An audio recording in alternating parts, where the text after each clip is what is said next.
The man to my right, who I will stop talking about as if he's not sitting here, a former, well, I guess you're still a photographer for Vanity Fair turned interviewer. Good to see you, Sam Jones. How are you? Thanks for having me, Rich. When did you realize, you know what, I'd like to get out from behind the camera and sit on camera and talk to people instead of taking their picture? When did you come up with that one? Well, you know, a lot of people know me as a photographer, but I've also directed a lot and made a few documentaries, and Sure. I always enjoy the conversations that take place, either in the documentary format or even just the conversations that were taking place when I was photographing people. And I always came away from those jobs with a more complete picture of the person I was working with. And those are the conversations that excite me about being an artist, excite me about creative projects. And so I think that the idea for the show started as, can you make a complete portrait of an artist and really get inside their creative path and the decisions they made that led them here? Because for me, I was always incredibly intimidated when I met one of my heroes. Like, how did they do this? What did they have that I don't have, or something like that? Who was one of those people?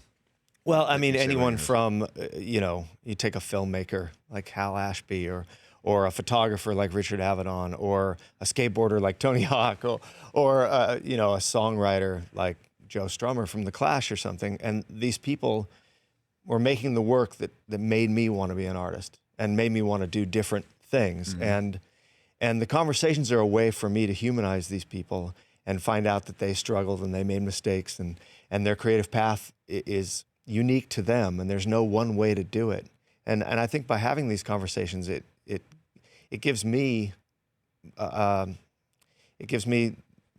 license to take risks on my own, and I'm lucky enough that the thing I would love to do anyway, I get to do as a show. Sure. So that was the idea, and we've been really lucky. Well, I could sense when I said, you know, you're a Vanity Fair photographer turned interviewer, and then you mentioned you're directing or whatever, that I didn't give the full scope of the breadth of your work before, you know, sitting down, and I got the same thing. I feel the same way, and that's the reason why I'm doing this show every day. Is I don't want to just be viewed as a traffic cop sports host where I have analyst A say something, analyst B say something, and then I throw it a commercial break, or let's go out here. Like, I love this style of show that I get to interview folks like you and be able to have a voice. That's why Joe Buck is doing Undeniable. I mean, the guy calls Super Bowls World Series, but he's still sitting down to have these conversations and stretching legs in a way that I really love. And that's part of the reason why I enjoy watching your show. I could see how you are, you know, using your past experiences to stretch your legs a little bit. Very much so. And if you look at the guests that we have on the show, they're awesome, by the way. They're all over the place, and we're very lucky that we get people to come down to our little studio and do this, because there's some people on there that I can't believe that we have on, and we do. But if there's maybe one common denominator about them is that they're very restless, creative people. They don't do one thing. You know, usually you'll find that the people we have on the show most, they've in addition to being an actor, they've written a book, or in addition to playing in a band, they've acted, or they've directed, and those people that sort of take risks and stretch their legs, as you say, are the ones that I think make for the most fascinating conversations about process and about creativity, because they're not just, you know, they're not just staying in a comfort zone. They're making themselves uncomfortable on purpose, because that's more exciting. Sam Jones of Off Camera with Sam Jones here on the Rich Eisen Show. I get asked this question all the time. I find it difficult to answer, but I'll ask it to you anyway. Who are the guests you've enjoyed interviewing the most, getting to meet the most, Sam? Gosh, it's so hard to narrow it down. But I will say I've been able to interview some of my heroes from my boyhood, you know, pursuits. I've had Tony Hawk on, and I grew up and still skateboard to this day, and it was my passion as a kid. I wanted to turn pro, but you know, that didn't happen. But I've had Ricky Carmichael on, who is the greatest motocross racer of all time, and that's another one of my hobbies and something I love. I've had John Doe from X on, and his band introduced me to punk rock, and then I've had guys like, you know, Matt Damon and Robert Downey, who are, you know, impossible it's impossible to understand how they do what they do, and so fascinating to talk to. So, kind of, people like that are incredible. And one of my early guests was Amy Mann, who I think is a totally underappreciated treasure of a songwriter. I agree with you. The Magnolia soundtrack is one of the greatest It's an movie incredible soundtracks, soundtrack, and I'm such a big fan of hers, and to hear her story and to see what she went through to get to that place, those things are fascinating for me. So we had Tony Hawk here. Unlike you, I'm not a skateboarder, so he put me on It's one not of them. too late. No, it is too late. I got on one and I spun right out, just landed right on my ass. Is there video of that? There it is. Take a look at it on the screen right there. Oh, look at that. Yeah. Don't laugh too hard, Sam. You know what they call that? Great. It's What great. they call That's a this? Mr. Wilson. That's what he used that phrase on me. I was a Mr. Wilson. That's what it's so embarrassing. I mean, Yeah. there's Tony Hawk, the greatest of all time. And he probably felt terrible. See, maybe I should do, a show in black and white where I don't have to do anything physical. Yeah. Like you. And maybe I should do this show where I could skate around the studio. You can do that. You can explore the studio space, to use the Christopher Walken line. We're clearly in the wrong environment. I don't know. Look, you do a very good show, and I enjoy what I'm doing right here. I think we're good in that. Do you have now? Let's explore this a little bit more about music here. Which one of these Rock and Roll Hall of Famers that have been nominated here? Do you think they all deserve their nomination, Sam? That's tough because the Rock and Roll Hall of Fame would look different if I was putting the bands in. But my tastes admittedly lean towards a little more, a little less mainstream. I would say Nina Simone definitely belongs in there, and she's amazing. But some of my favorite bands that changed my life are nowhere near the Rock and Roll Hall of Fame, and that kills me because I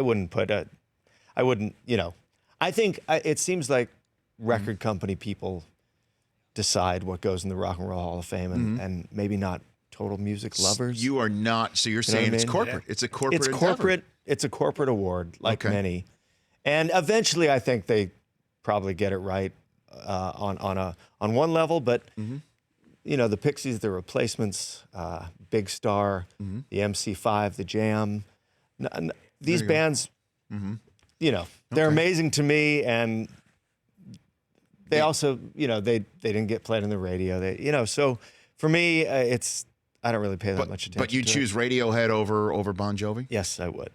Yeah. In a heartbeat, huh? In a heartbeat. I don't know about that. Thank you, Rich. Well, again, I'm from New York City. I mean, Right, that's what I mean. And if you want to talk Jersey, you talk Springsteen, you talk Bon Jovi, and you talk about Tony Soprano. I'm and sure. Parcells, and they're all in the same. That might be your Mount Rushmore of New Sinatra, Jersey. Well, Sinatra, obviously, yeah. Frank. He'd have been a great guy for you to interview if he was. Sinatra? Yeah, right. He turned 102 the other day, by the way. Did he? He's unavailable though. Yeah, he's. The good news is he hasn't. Well, I won't say that joke. There's always that joke about people who've been dead for a while. And Right. You could say the good news, they haven't touched drugs for 3 years. There you go. I like it. There you go. Yeah. But Sinatra. So last one for you. Who would you want to have on your show? Who have you not had on that you'd love to sit down with and have a conversation with, Sam? Funny enough, I would say Vin Scully. And we tried for years. We tried, from the very first season. And I grew up in Southern California. And I used to think I was a Dodger fan, which I am, and I call myself. But I really was a Vin Scully fan. And he not only got me through years of, when life was very stressed and full of struggle. Right. His voice at the end of the day, was the greatest thing for me. But he also managed to turn baseball into a literary and a more human, sort of poetic experience for me. Yeah. That for someone who was into skateboarding and motorcycles and things growing up, I ended up really loving baseball because of him. He's one of the greatest storytellers of all time. That's right. Because not only would he tell you stories about what is playing out in front of you in real time and describe it as if it was like The Princess Bride, right? Reading from a book that he's making up as he goes along. Or he would tell stories about something that happened 50 years ago that is germane to the play that just happened. And nobody will ever do this again. have a broadcast where they blow off 2 commercial breaks just to have a solo guy or woman in the booth turn around, tell a story for 60 seconds before returning to the action, like Vin Scully did. We'll never see that again, Sam.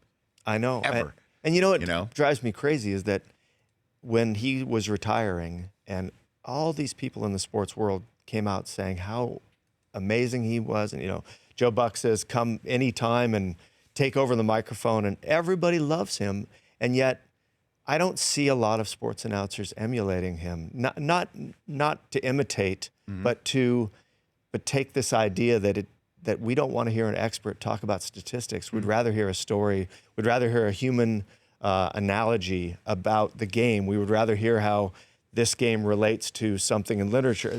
You know what I mean? We'd rather be told a story. I'll be honest with you, and part of it might be that if you tried that, you might hear from somebody in management saying, "What are you doing?" I swear to you. That's funny. And they talk about wanting to figure out ways to make the game quicker, to make a baseball game shorter. Yeah. And I would say, when Vin Scully was calling it, I'd always want it to be longer.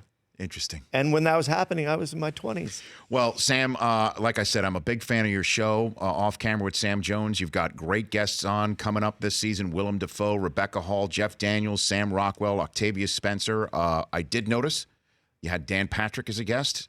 So as far as I'm concerned, you're missing one. Well, on we the have roster. A policy. We have a I saw Dan. I mean, We have a one former ESPN employee per decade limit. Really? Yeah. Berman called.